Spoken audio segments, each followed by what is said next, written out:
So, hello everyone, my name is Nina Oshep, and I'm glad to welcome you at the new lecture in the series of events History on Špica, or History on the Edge. I'm pleased to introduce my colleague, Niklas Platzer. He is a PhD researcher at the European University Institute in Florence. His work explores the transformative effects of sugar beet cultivation on the Habsburg Empire from 1848 to 1914, focusing on the intersections of agriculture, industrialization, and environmental change. Niklas has previously worked as a predoctoral researcher at the University of Regensburg and the Collegium Carolinum in Munich. He holds degrees in History and Eastern European Studies from LMU Munich and in History and Civilization from the EUI. His research spans social, environmental, and military history of the 19th and 20th century. Today he will talk about his current PhD research in a presentation, From Crop to Crystal, Sugar Beets and the Transformation of the Habsburg Empire from 1848 to 1914. So, Niklas, please, the floor is yours. Thank you. Thank you very much, Nina, for the introduction. And of course, thank you everyone for the invitation. It's really a great pleasure to be here, and I'm very much looking forward to presenting and discussing my project here with you. Perfect. In my project, I see beet sugar and sugar beets as a leverage and as starting points for questioning transformation in the sense of a comprehensive change in an existing system. So to this end, I have yet divided my project into three major fields of work. On the one hand side, the economic and social transformation, the ecological transformation, and state and systemic transformation. For this lecture here, I decided to introduce you to my topic, to present some initial findings, and then eventually discuss with you how to best deal with some of its difficulties. I will first give you a very brief overview of how colleagues in the past approached the field, and after that I structured my talk around three guiding questions. First, apparently very simple, we discussed it now. Why the beet? Of all crops, what made the beet so outstanding? Second then, how did beet sugar become so successful? Here we will meet a typical example of the rise of one of the major players in the transformed market and economy, where new agrarian industrialists rose to power. And finally, I'd like to point to the least known aspect of sugar beet farming, its transformative aspect aside from economic significance. So how can we grasp the sugar beet as a cause and catalyst for comprehensive and ecological, social and industrial change? How can we assess its influence, example given on an empire or an environmental habitat? So, and from there, I hope to lead to a discussion directly, because I'm really curious what you think about approaching this aspect, as it turned out to be very thrilling, but also actually quite tricky to grab. So, generally, beet sugar has received quite little attention in historical science compared to its brother. A history of sugar was, and still is, actually most frequently equated with a history of cane sugar, and this is then commonly tied to slavery, to plantations, and to colonialism. If I had to summarize general research on beet sugar, I would make four main points. The chronological focus is on the late 18th and the first half of the 19th century. Prussia, Germany later, the mother country and most crucial beet sugar producer, has been in the spotlight, while other major players tend to be marginalized. Thematically, the emphasis was or is on the relevance and the comprehensive, above all, the economic success of the beet sugar industry. Last but not least, most research in this field was carried out by researchers from the sugar industry who frequently worked on its behalf and published in its organs. So, why look at beet sugar in the Habsburg Empire? Well, because it promises to be an interesting case study that helps us to study a variety of branches, so like economic, agricultural, environmental, and social dynamics in the late 19th century, on the one hand, and also question what we think we know about empires on the other. Bohemia alone was one of the European strongholds of beet sugar cultivation and production.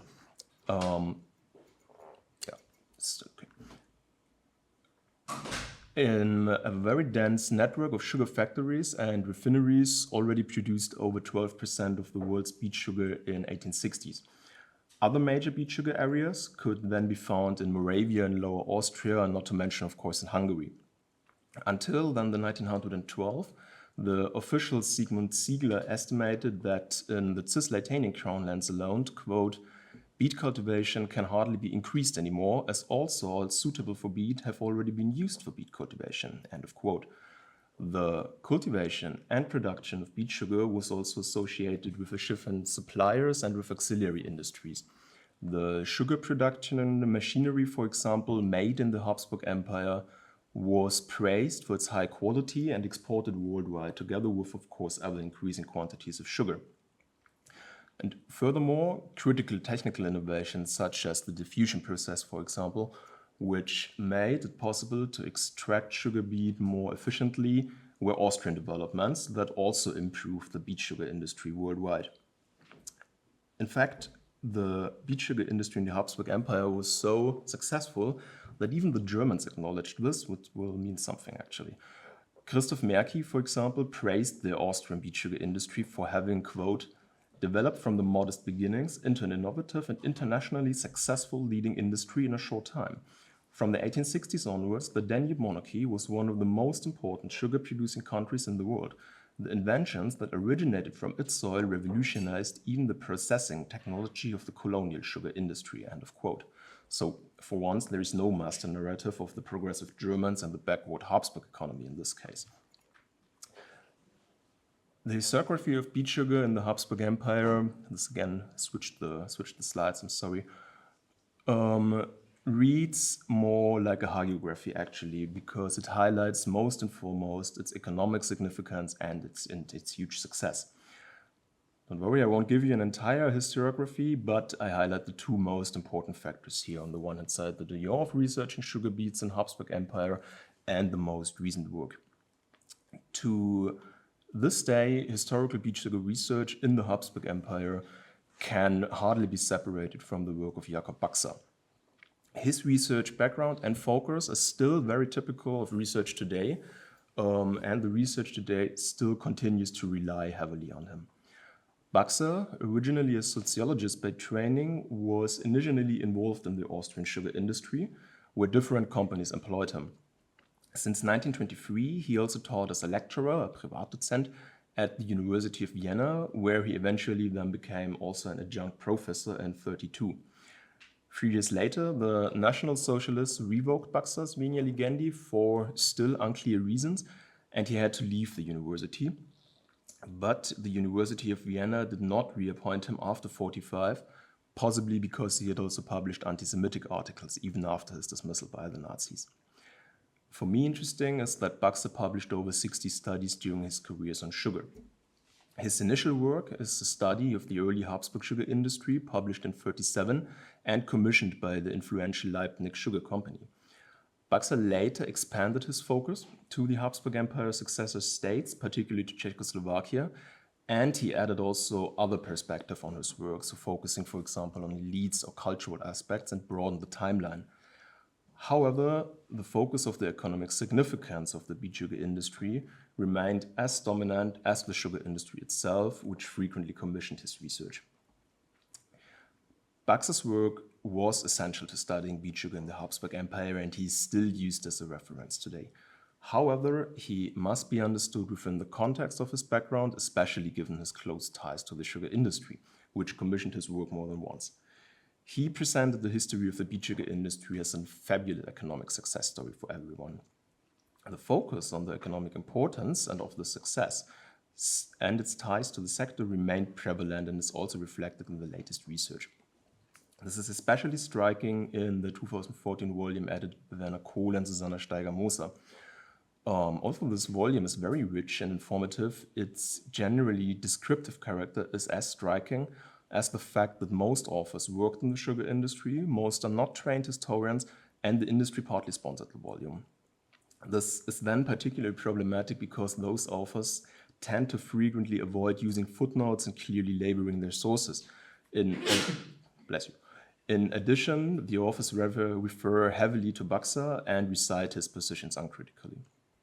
As a result, although it is one of the most recent publications and it's really worth reading, the volume somehow misses the opportunity to examine the development of beet sugar more comprehensively than just again pointing out its extraordinary financial success. So let us dig in the beet and wonder what made it so outstanding. The answer is actually rooted in humanity's insatiable hunger for sugar. Its best known form, the white granulated sugar, began its careers approximately 1,000 years ago in Asia. European merchants here first encountered sugar as a luxury product exclusively for the upper class. They brought it back to Europe, thus establishing a new, also very exclusive market. A key problem, however, was the availability. The local climate made growing sugarcane, the primary sugar source, impossible. However, this of course in no way stopped the desire for sugar, and the solution was seemingly simple as its effects were extreme. Sugarcane plantations in the European colonies in Latin America and Asia and in the Pacific had to satisfy the ever-growing European hunger for sweetness. As Elizabeth Abbott called it, the bittersweet side of this aspect of the history of sweetness was the enslavement and exploitation of millions of people. Until the 19th century, sugar was almost synonymous with cane or with colonial sugar synonymously used, imported from overseas at great expense and then at best refined in domestic factories. This dependence, especially of course on the market leader Great Britain, was recognized as a problem. France and Prussia, for example, conducted a series of experiments in which sugar was to be extracted from grapes, from potatoes, from maple, and sometimes even from mushrooms. However, this proved off par with sugarcane and the dependency remained. The situation changed then in 1747 when the pharmacist and chemist Andreas Markgraf proved that the sugar content of beets was identical to that of sugar of cane. Markgraf failed in extracting larger quantities of sugar from beet because the sugar content was still too low. However, his findings were groundbreaking. The beet itself was anything but revolutionary, but it was the comprehensive transformation in its use and role. Beets were a very familiar sight in European fields long before Markgraf's discovery.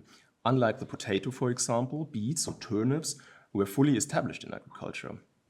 The tastes, the benefits, and the rules for cultivating turnip varieties were already described in ancient times. From the Middle Ages onwards, then, turnip cultivation spread throughout Western and Central Europe. The versatility of turnips as food for humans and fodder for animals contributed further to their popularity and increasingly led then to selection of turnips according to their root thickness. Thus, in the 16th century, the beetroot, the Beta vulgaris, which was particularly popular among farmers, was developed. It was robust, excellently adapted to Western and Central European soil and weather conditions, and so productive that the farming community did not shy away from its costly cultivation. Markgraf's proof of its sugar content promised that the European empires would finally be able to enjoy their own source of sugar in their home countries, if only they succeeded in making the beet usable for industrial purposes. It took then several decades of research before Franz Achard, a student of Markgraf, finally achieved the breakthrough. Through crossbreeding, the Prussian gradually increased the sugar content of the beet until an industrial use became possible. With the help of the Prussian government, Achard initially set up an experimental beet sugar factory in 1799, which delivered satisfactory results. And just 2 years later, he found then the first regular beet sugar factory in Kunan, Silesia.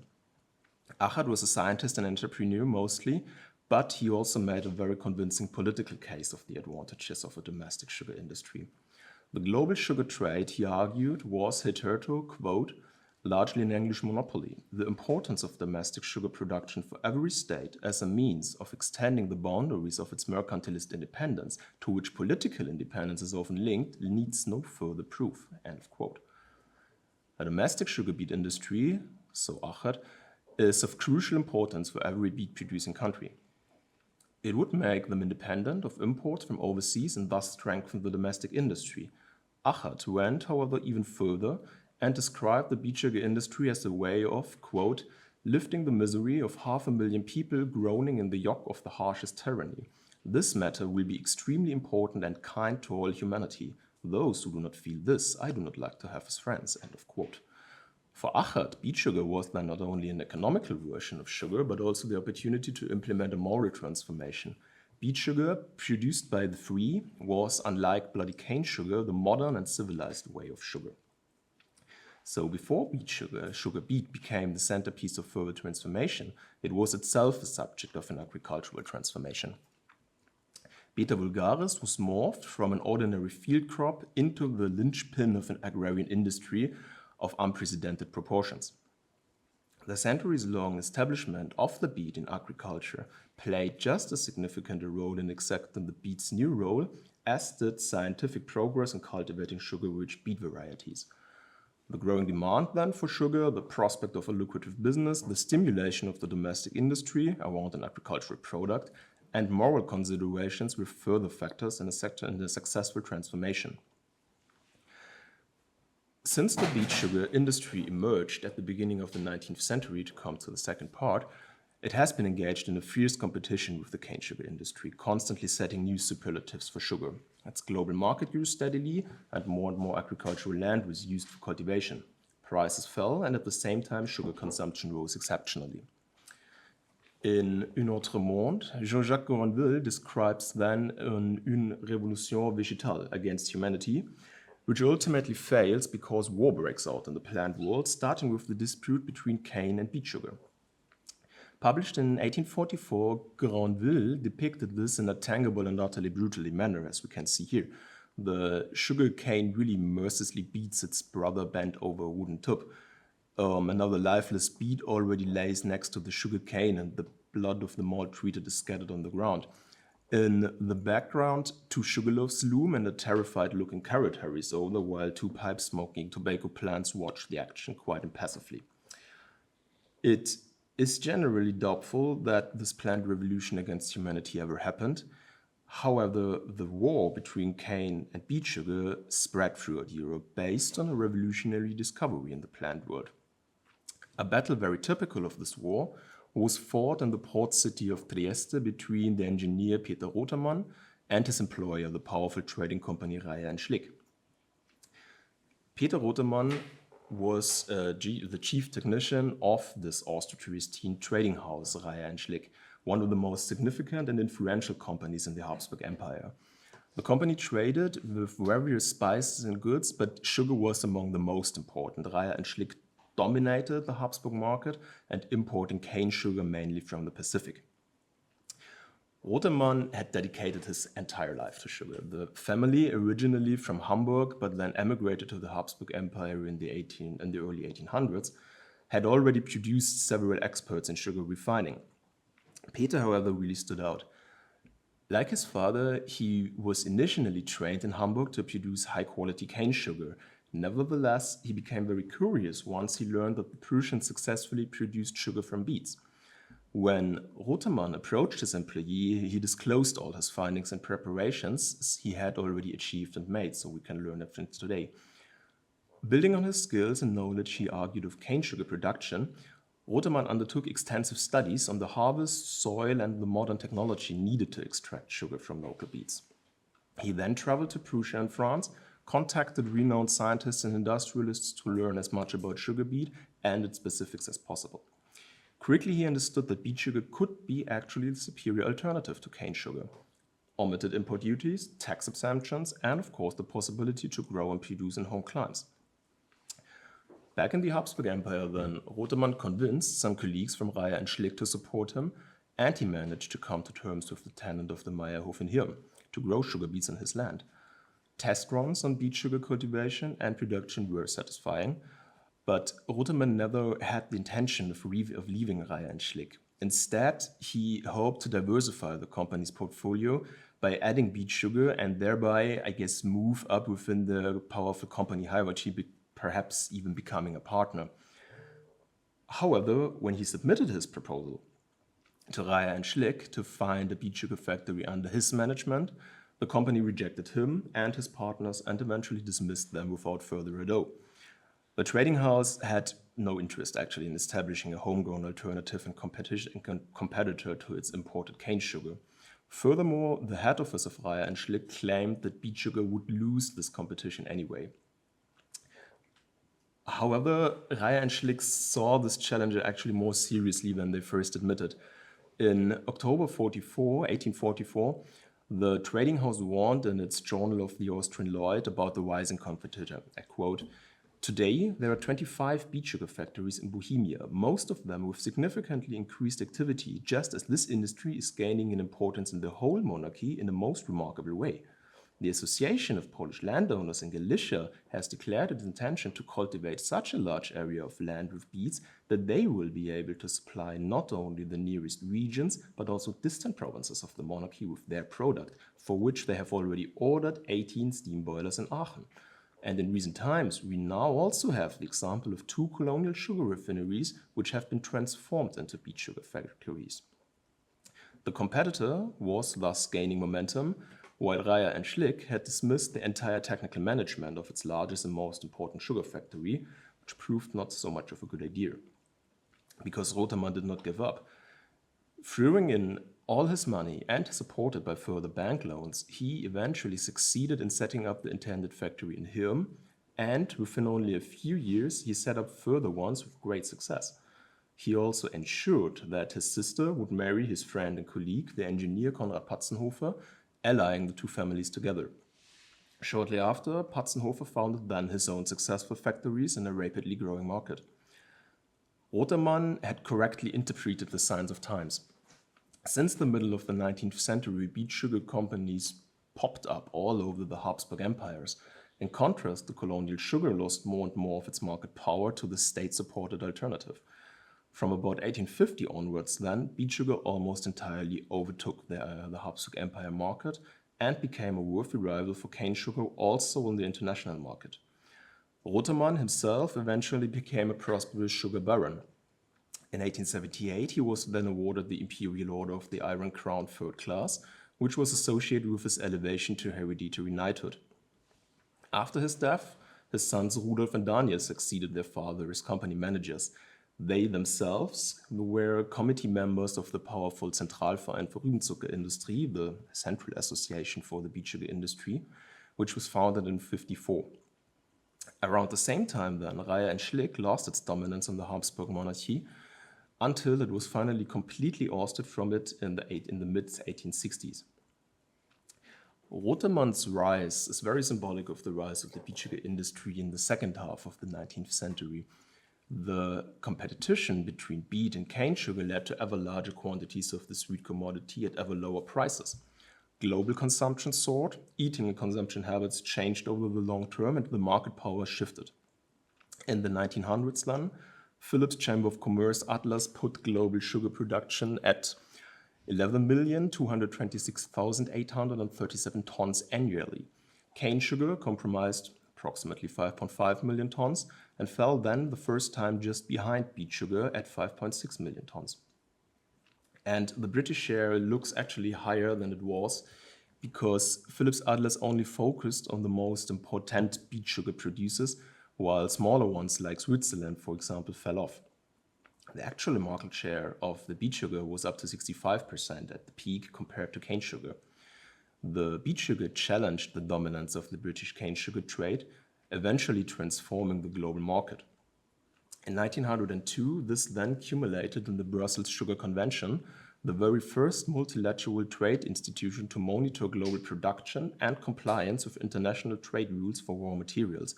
The convention became a model for similar agreements, such as those on steel in the 1920s, I think. And the importance of sugar as a genuinely exceptional commodity is just as clear as the beet sugar's role in this development. So, what we do indeed have a wide variety of sources, yet. Most of all, of course, the sources from the Zentralverein, the leading organization in terms of beet sugar in the Habsburg Empire, but material also ranges from handbooks that describe how to farm sugar beets and cultivate beet sugar, to official material of the Brussels Sugar Convention, and up to some really fancy poems and literature. In those, sugar and sometimes also the beets are culturally reflected and Really looking forward to diving into the sources. I haven't really done yet, but that will be really nice. For now, I will mainly focus on the sources of the Zentralverein and on the handbooks. And to dive into the sources and to try to combine this diverse material, I use people as my entry points to combine all of this. So let's meet two more figures, because these two are quite typical in their actions, in their careers, and in their backgrounds. And from their actions, from their self-attributions, and of course also from the attributions to others, we can, at least I hope then, conclude the understanding of sugar beet and beet sugar, from which possible transformative effects can then be examined. The first one here is Julius Robert, born in Himberg near Vienna in 1826, of course. Robert came from a family of industrialists. His father Florentin Robert, studied theology initially before joining his uncle's banking house. Shortly afterward, together with his brother Ludwig, Florentin founded his own company, which initially concentrated on dyes and later on chemical products. In 1837, Florentin Robert also entered the sugar industry and became one of the early sugar barons. He sent his son Julius to Grenoble before he went on to study chemistry at the Vienna Polytechnic Institute in 1844 and completed his studies in Paris in 1847. From just 1 year later, from 1848 onwards, Julius Robert initially ran the sugar factory in Selowitz, just south of Brno, together with his father, and then alone after his father's death. However, Julius Robert saw himself more as a researcher than an industrialist who actively applied his knowledge to the fields. In 1865, he developed the diffusion process, which enabled, as I said, the significantly better juice extraction from the sugar beet. He also developed a steam plough and tested it all on his own fields. His activities earned him numerous awards, including the Order of Franz Joseph and the Order of the Iron Crown, as well as being appointed commander of the Order of Isabella with the Star in Spain. Robert was also the father-in-law of the other gentleman here at his side, Emanuel Proskowetz. Proskowetz was born in Prague in 1818. His father was a merchant and a municipal representative. Proskowetz's siblings, Emanuel the Younger, was an agronomist and economist, and his brother Maximilian was also an agronomist, but who later entered the diplomatic service. Emanuel the Elder initially studied philosophy and then became, like his father, a merchant, but dedicated his life to agriculture from the 1842 onwards. He initially worked as a trainee in the Libejich estate before renting a large estate in Kvasice himself in 1850, and shortly afterward opening a sugar factory together with his brother-in-law. His business was very successful, and he and his sons founded another sugar factory, but also an agricultural school to train the land population.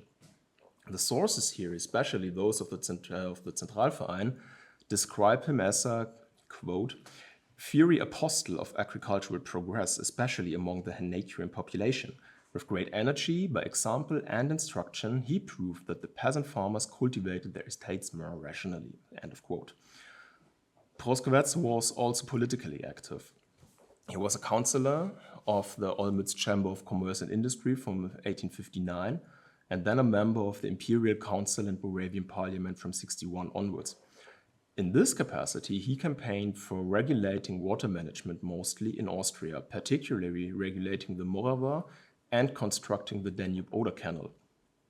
Of course, Proskowetz also received many awards, including the Knight's Cross and later the Commander's Cross of the Order of Franz Joseph, but he was also made an honorary member of the Royal Agricultural Society of England. So I know that using people as starting points could be, of course, more innovative and fancier, but on the other hand, it helps to grab what is quite challenging, actually. The idea of nature and its role, the interaction between humans and nature, the role of science, of education, but also of classes, and then eventually the role of the state. So don't get me wrong, this is then of course the best case scenario, and I'm quite curious about what I will end up finding. But by now, let's look at what we can learn from these two gentlemen and what probably not. So both men are quite similar and typical for their fellows. Well educated and with close ties to each other, also familiar ties, they understood themselves as industrialists, but mostly as practitioners. Unlike in the steel or wool business, the sugar barons identified themselves almost always as the ones actively dealing with their commodity. They understood themselves as farmers, as the people who know the hard work, who have calluses on their hands, and who never shy back to see the fields. This emphasis might also be in a broader mixture of professions, like, for example, scientists or politicians. And it continues in various handbooks. In the foreword, almost every one of the authors emphasize that they have brought their knowledge from practical experience and subjected it to scientific standards. Sometimes it is there then even said that beet sugar cultivation simply scientifically proved what agriculture knew for generations. No less important and also omnipresent, agriculture is now then run according to rational principles. And it is a duty to pass on these to the rural population. As expected, of course, it is quite difficult to reach the rural population. There is, in theory, great potential, particularly regarding the use of women and children as laborers, but the sources are difficult to find, if they even exist. Occasional, at least, some cross connections can be established via the elites, because many were also charitably active, involved in social housing communities, schools, and etc. It is actually easier to work on the history of ideas, especially regarding the understanding what is rational. Here, rational must undoubtedly understood in the sense of maximum yield. This also applies to new processes or machines that are introduced. Nevertheless, there seem to have been different schools, actually. I have found manuals that equally claim to appeal to the rational mind and to deliver the best results. The authors emphasized, like everyone followed Rober's example and tested their findings on their own fields, but the approach is completely different. While one school prefers intensive care, excluding other fertilizers as much as possible, the other school, significantly larger, advocates intensive fertilization. They claim that particularly Paris green is suitable for this, as it is an excellent against pests. This might have something to do that it contains copper and arsenics. The entire understanding of nature is, in both schools, however, a mainly manipulative one. We have, on the one hand side, a traditional school, on the other side, a more progressive orientated, but everyone understands the nature as something that has to be manipulated. So they question, how can yields be increased? How can pests be controlled? Sometimes they also ask, what actually are pests? And is it the human being that brings the pests on the fields? How can nature then be arranged, primarily ensure the water supply? Last but not least, the most ambiguous issue is, of course, the relationship to the state. And here I have basically no idea how to approach it. The classic lobbying dominates, which was to be expected, of course, but I wonder whether and to what extent the protagonists, A, identified with their homeland, and if so, with which one, and B, on the other side, how the Habsburg state actively used its agents to implement their idea of industrialization based on agriculture. I would be very grateful, actually, for any ideas in this direction. But for now, to sum up and to enter a discussion, the historiography, as we heard, often reads like a hagiography. The successes, especially the economic ones, are omnipresent. The beet sugar industry is described as beneficial for everyone. This may have something to do with the fact that a lot of research was undertaken directly by the industry's own people. Nevertheless, sugar beet and beet sugar seem to be the ideal product. The crop was well adapted to the home climate and to the soil conditions, and very well established in agriculture. The sugar beets are an agricultural product. However, the end product, the sugar, needs a very sophisticated industry that boosted innovations and merged agriculture and industry in hitherto unknown ways. Finally then, the end product itself was extremely popular and sought after. Since its emergence, beet and cane sugar have fought heavy fights, as we saw in Trieste and here. Together with national interests, this caused a massive market transformation and the rise of new elites and power structures. Given the variety of sources, I use people as entry points, so like Peter Rotermann, Julius Robert and Emanuel Proskowitz might be suited to understand as what they understood themselves, beets, agriculture, the role of empire, etc. Of course, I'm aware of the limitations in focusing on this rich, white and older man, but maybe you could advise me on how to reread and complement my sources. From now on, I will stop here and thank you very much for the attention. So thank you for an insightful presentation, and now it's time to open some questions. So does anyone have a question about the presentation? Okay, Oliver? I would have two questions. So first of all, thank you, Niklas, for the presentation. The first question is whether the introduction of beet cultivation for sugar purposes during this, well, I guess primarily first half of the 19th century, you know, was this primarily a state enterprise, or was it like some kind of nexus of, let's say, aristocrats with land hearing about beets in this context and being like, okay, maybe we can make a lot of money from this, we have peasants, we have land. I mean, which were the actors? I mean, to what extent was the state involved in this? And the second question is, I think you're probably aware, but the Habsburg monarchy has a strange history of rum production. Also in Slovenia, as we recall, this so-called domaći rum. It comes from the 19th century when the Habsburg monarchy obviously didn't have colonies and didn't have cane sugar. So basically they just started adding flavor agents to pure alcohol, caramel, and things like that. And this is basically something that survived even until nowadays. Also Stroh, I guess, in Austria is the same kind of rum. Wow. The so-called Indenterrum, I think it's called in German. So I wanted to ask, have you encountered any correlations between the beet industry and the spirits industry during this period? I mean, was there some kind of connection there and how it functioned? Thank you. I just answer from the spot, or? Yeah, you can answer. Okay. Thank you, Oliver. We have to diverse a little bit between the situation in the Habsburg Empire and, for example, in Prussia, but I would focus on the Habsburg Empire.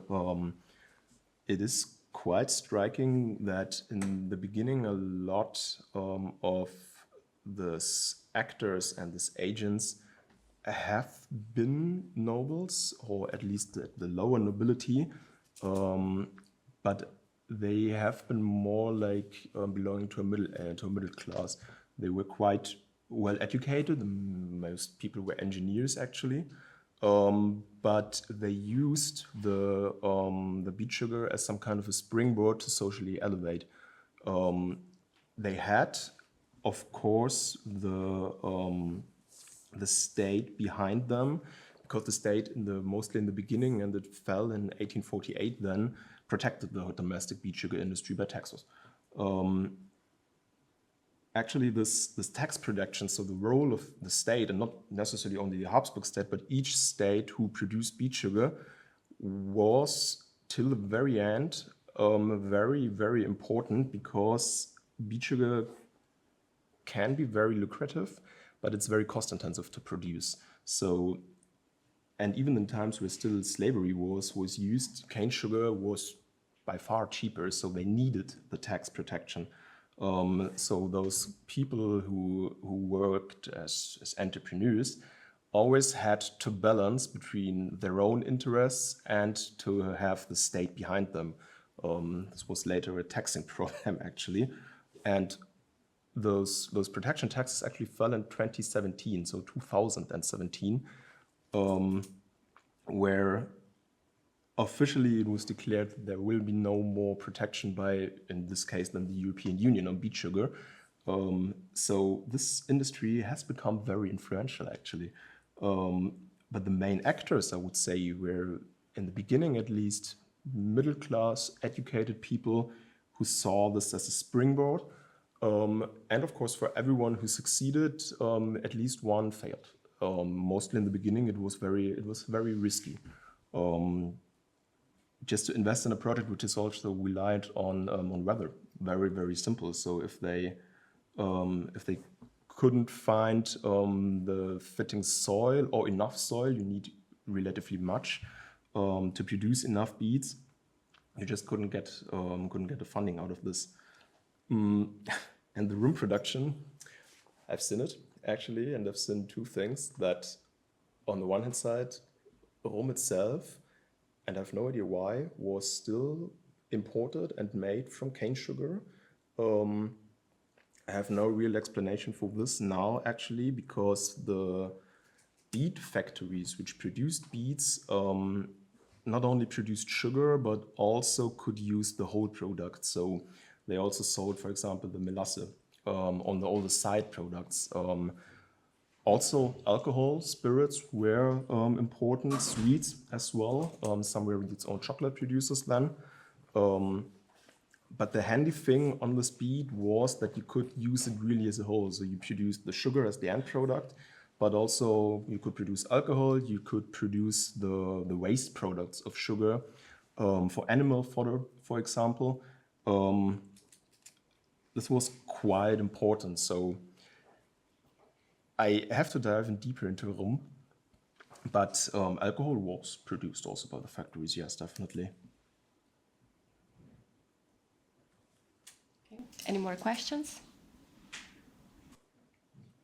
Can I ask a very basic question? What is actually the same ingredients from the cane sugar and beet sugar?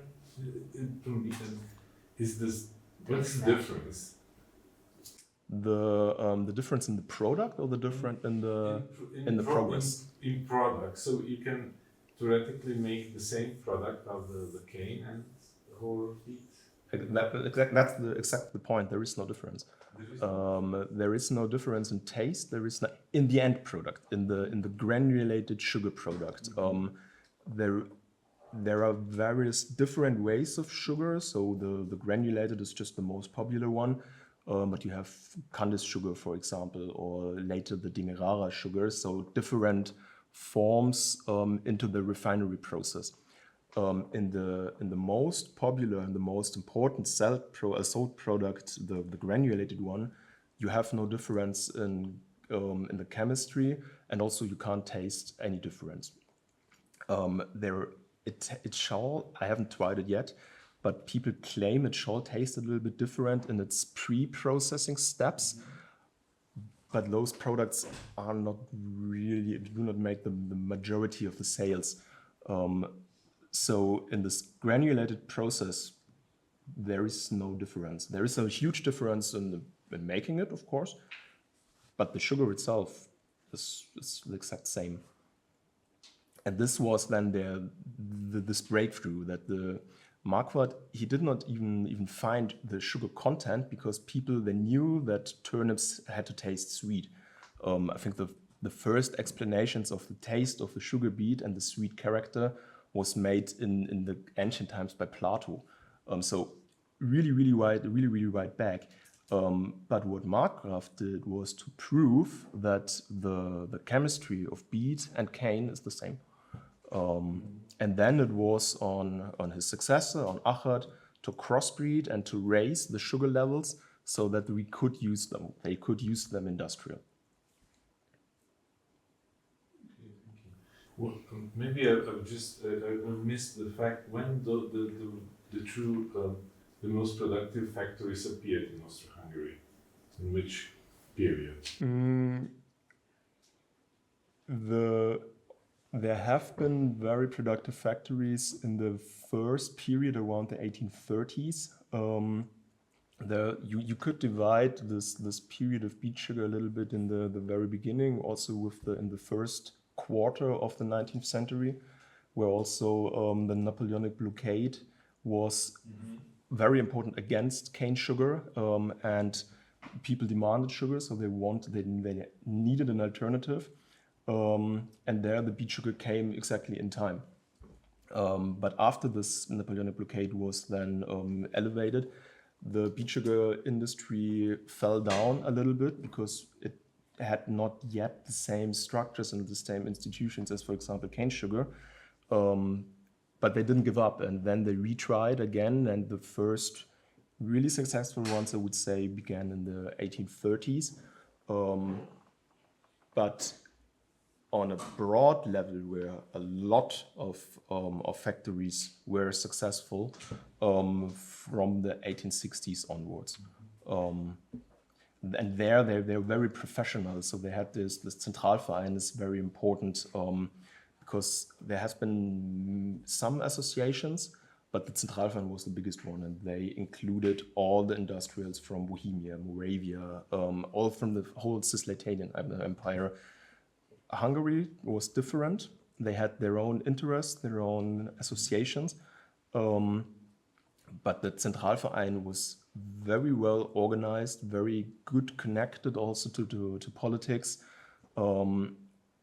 and they were able to educate their people very, very well. So, and this then, unlike cane sugar, they had the lobby, and those people were really powerful. Very interesting. Because I was also asking because of our local history, because we have the sugar factory in Ljubljana, but as much as I know, it was designed for the cane sugar. Yeah. In the 20s, in the 1820s, the late 1820s, I think it was also the very important industrial legacy, because it's the first steam engine came to the territory of Slovenia there. But then later, in the 50s, it was a fire and so on, and then the whole things collapsed. But it was very funny that basically it was based on cane, but then simultaneously existed also this production of the in the beginning, if you take the Habsburg Empire, it was different than others, but in the beginning in the Habsburg Empire, there barely has been a big sugar industry.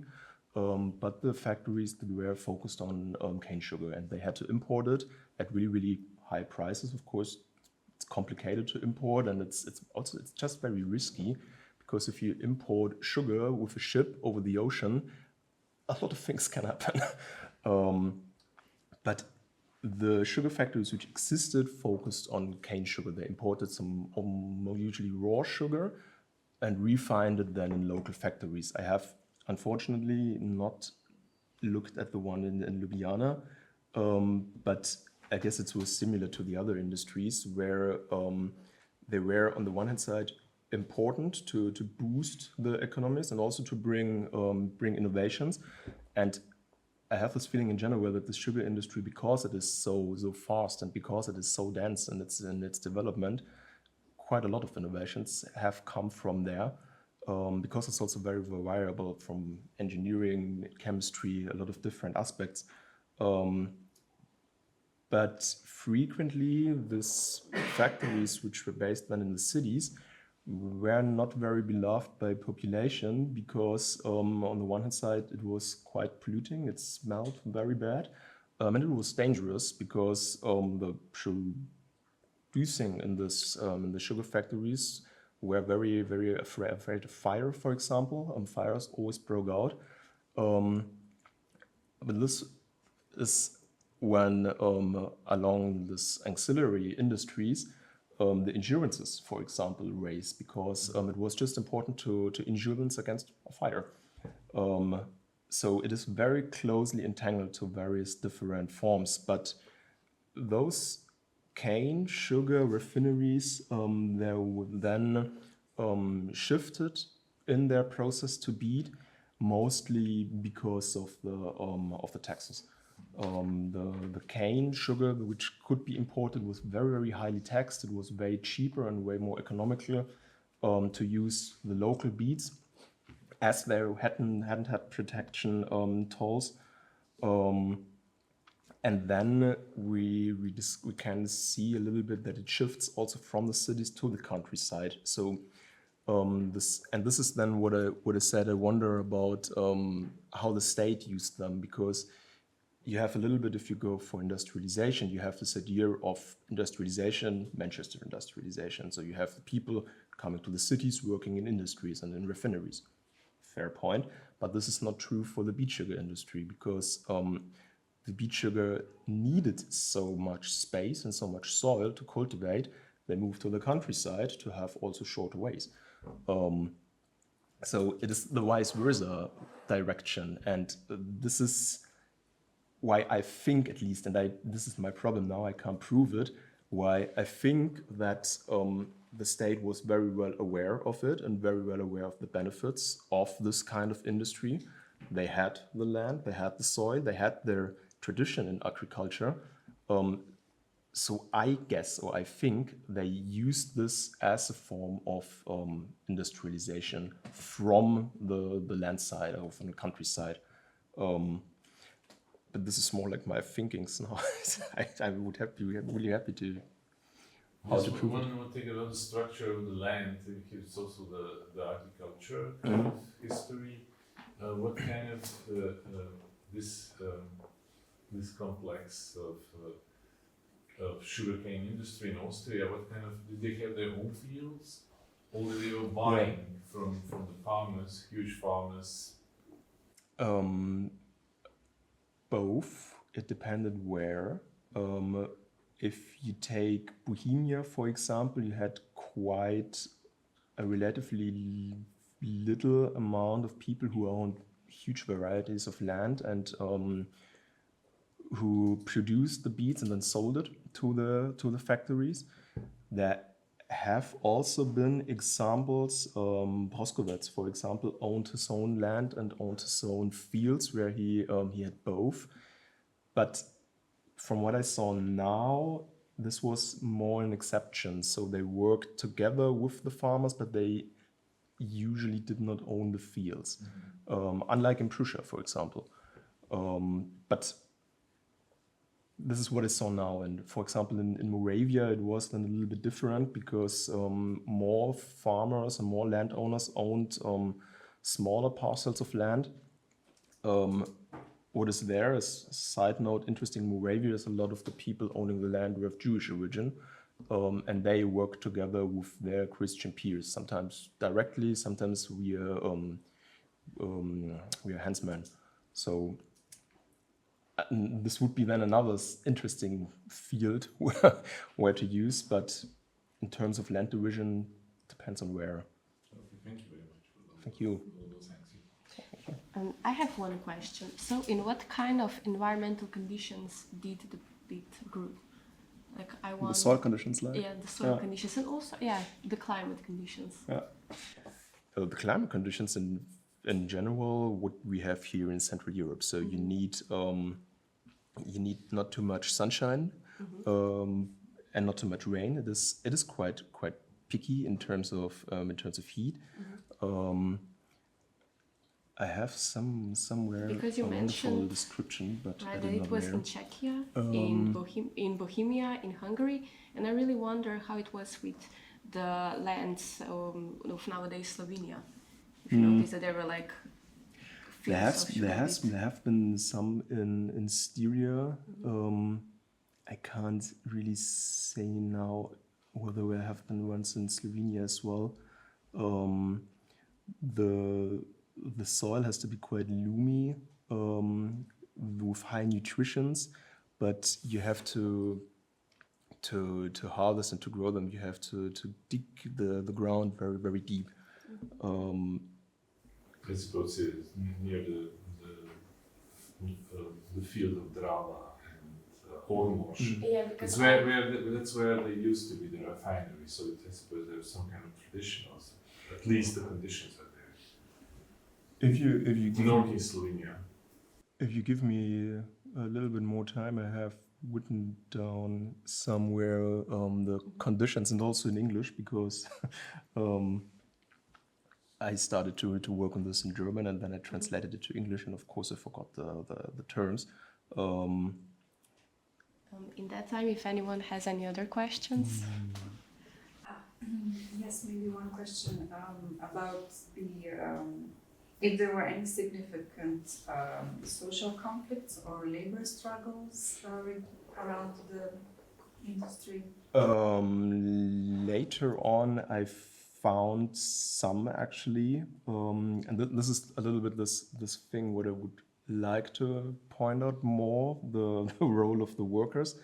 In generally, it is described that and this is described in the historiography, so we should be a little bit careful about this because of its background. But in general, it is described that because the beet sugar industry came to the countryside, population also benefited because housings were built, for example, schools were built. On the pro side, it brought people to work. On the other side, you have the working conditions for mostly in the fields actually are really harsh.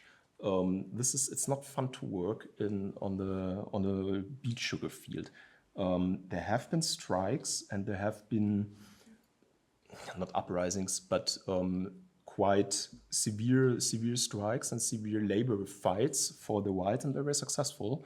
But at the turn of the 19th to the 20th century, so I think somewhere in the beginning of the 1906, I think there has been a huge strike of farm workers for better conditions, and they were successful in the end. So the historiography reads a little bit like that the sugar industry helped the social fight and helped to elevate the workers' rights.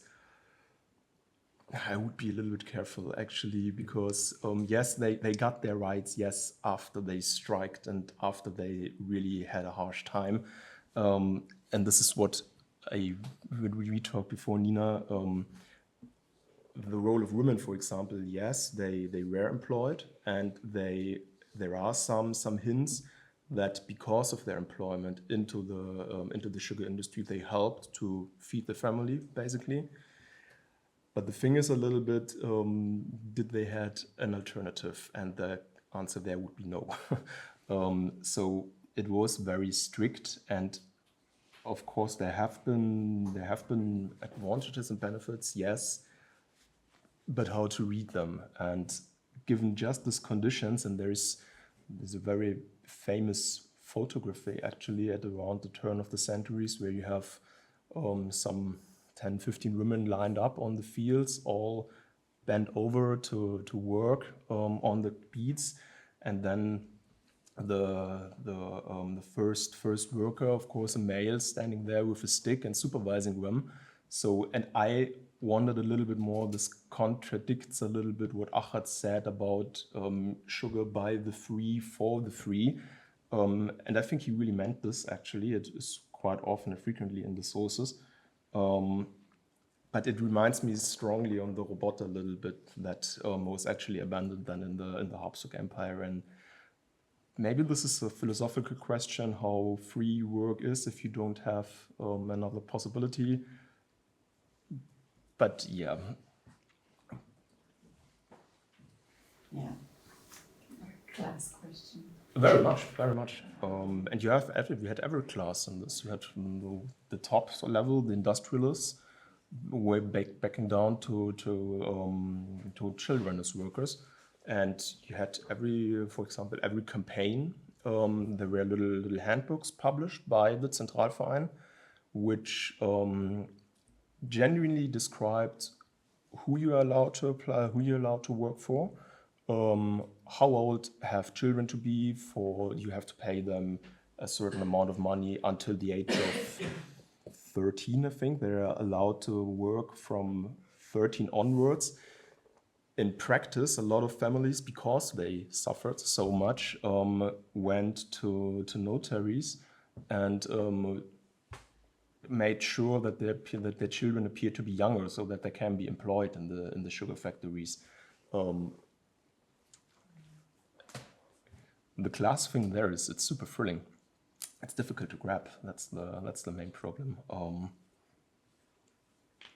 But if you have any advices on how to read the sources or what to look at, I'm absolutely happy.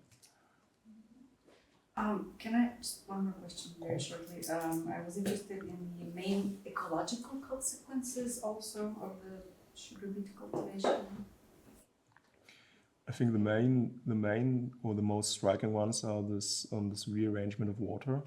That the sugar beet industry needs a lot of water in general, and you have to make sure that the water is manipulated the way industrialists think it has to be.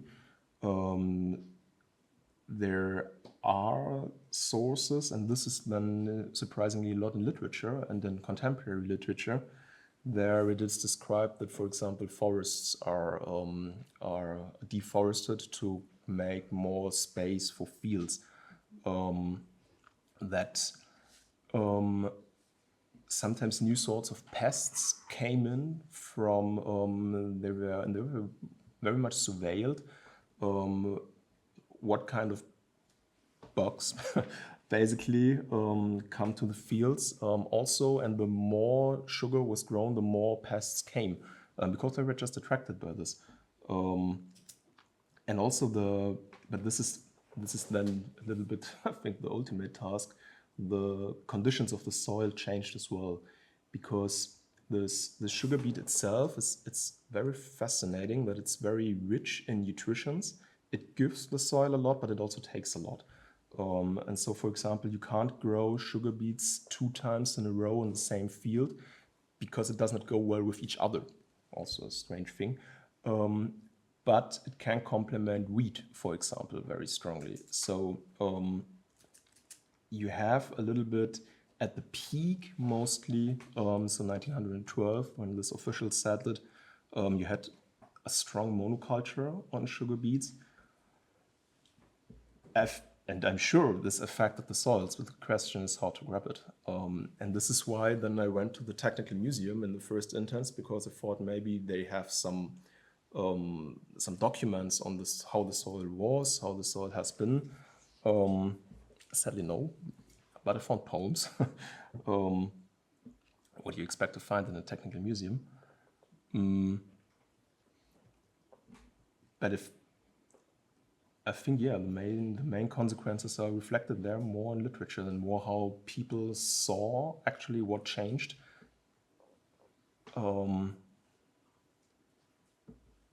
Yeah, up to this, if it answers your question.